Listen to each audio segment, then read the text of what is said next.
I want to talk to you today about mission and why you might not know what your mission is.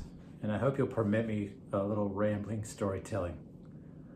About 20 years ago, I had this occasion to meet a guy who took great interest in the fact that I had spent some time in Africa as a young man and wanted to pick my brain and proceeded to tell me how much he loved Africa and he was super into everything African.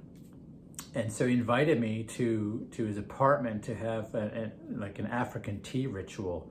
And I get there and it's very ritualized. He's lighting incense and candles. He takes his shirt off and he's doing this kind of West African tea ritual and saying how his soul is in Africa. And he was just obsessed with Africa. So I said to him, so how much time have you spent in Africa? And you know where this is going, right? He said, actually, I've never been there. And I just kind of chuckled because here he was completely enthusiastic about this place, this all of this idea of Africa culture, Africa, tea ritual, Africa everything, but he'd never been there. And that story comes to mind when I think of mission and kind of how we approach a lot of times a mission as men is it's just ideas. A lot of times it's just an idea we have that really doesn't mean anything until we've experienced the thing. And so how does that relate to mission, you might be wondering? Well, I think a lot of times we're premature in our enthusiasm for lands that we've never been to. And mission can be that way. It was that way for me. And in my enthusiasm, I was just so desperate to want to be used and to do something meaningful and to have an impact on the world and to have a legacy that I started out like, okay, I'm going to encourage men and I'm gonna share my insights with people and I'm gonna blog and I'm gonna write and I'm gonna get to know people. And at the time I was doing some teaching and I was actually speaking a lot about marriage and this is in my 30s. And I remember my wife saying, oh, I wish you wouldn't do that. And it wasn't that she was scared of the vulnerability of what I was sharing about our relationship. She was actually worried that we would be basically tested in these areas I was talking about. Because I was talking about, here's what it takes, to survive great marital challenge, thinking that the marital challenge I had up to that point, was credential for my problems. Or for my ability to speak on that, but it really wasn't. It was very lightweight compared to what I would encounter. And so in a lot of ways, I was like this guy, Brendan, who was, proclaiming all of the virtues of Africa that he'd never been to. And so a mission could be the same way. So sometimes we have an earnestness like I had to get involved in a mission, but we haven't actually lived the experience yet to be useful in that mission. We haven't really become the person that we need to become, not just on the inside and our character, but also our experiences. And that was my case. And so shortly after my wife had said that, our marriage just took a sharp downward turn for quite a few years. And I went from, being really involved in teaching about marriage and writing about these kinds of subjects and whatnot, and actually giving a lot of people advice and whatnot. I went from that to sitting in a chair most nights with a very heavy Belgian beer in hand and just kind of staring off into oblivion from pretty much the time after supper until it was time to go to bed. And it was a brutal existence. I didn't have really any relationships of connection that were helpful. It seemed like everybody had abandoned me as far as family and friends, and it was just miserable. Most days I wanted to die or everybody else to die. Yeah, I just wanted to be free of that moment and onto something else. It was excruciating on so many levels. And what I didn't know that was happening at the time, though, was the stuff that had just been head knowledge what had been my armchair Africa experience was becoming a real trip to Africa, right? What had been maybe just kind of theoretical, musings in Sven's mind were actually I was having to live them out in day-to-day ongoing and tremendous marriage conflict. And so what I was, experiencing actually was the real training for mission. And so the first point I wanted to make about why you might not know what your mission is that you're still actually experiencing the deep and difficult and painful things you need to experience that are the training for your mission. And so, don't get hung up in that. There's a good chance that like me, that you maybe started out some point in the past towards a mission and you found like, I just botched that. I failed that completely. It's not at all how I wanted it to go. And now you're not only not doing that, you're in some really painful circumstance in life.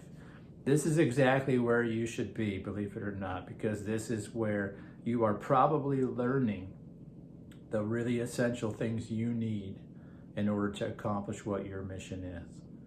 And I know it's hard, but keep going. That's my first point, is you're getting the experience. The second is, in order to have usefulness in a mission, we have to know who we are. Now, let me unpack this a little bit. For me, most of my life, I didn't realize this, I had lived in this mode, I would say, that was allowing things external to me to constantly come in and tell me who I was, right? And so my entire source of identity was dictated by things outside of me. What my parents thought about me, siblings, friends, colleagues, spouse, right? Romantic relationships in my school days. Everything was part of the picture for me of who am I. The danger, though, is when we give anyone else the power to define who we are, it's going to go up and down, our sense of who we are, with however they happen to think about it. And people are inconsistent. People themselves they're all actually experiencing the same thing. They don't know who they are. And so we have this kind of weird thing where we're taking all this input from outside, trying to figure out who we are, right?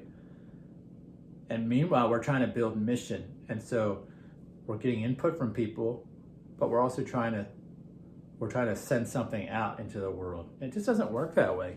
The flow of,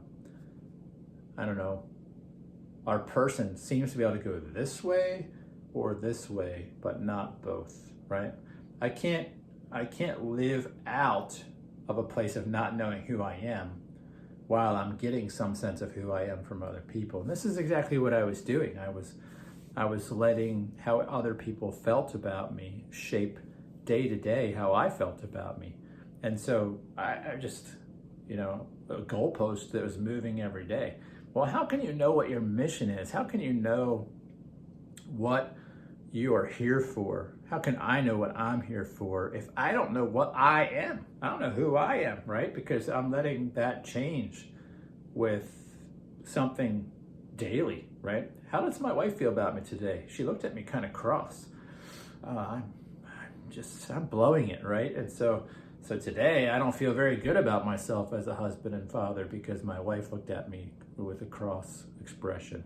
Or a colleague said, you know what, they didn't think I was very good at my work, and now I'm just beside myself with insecurity about my work skills, right?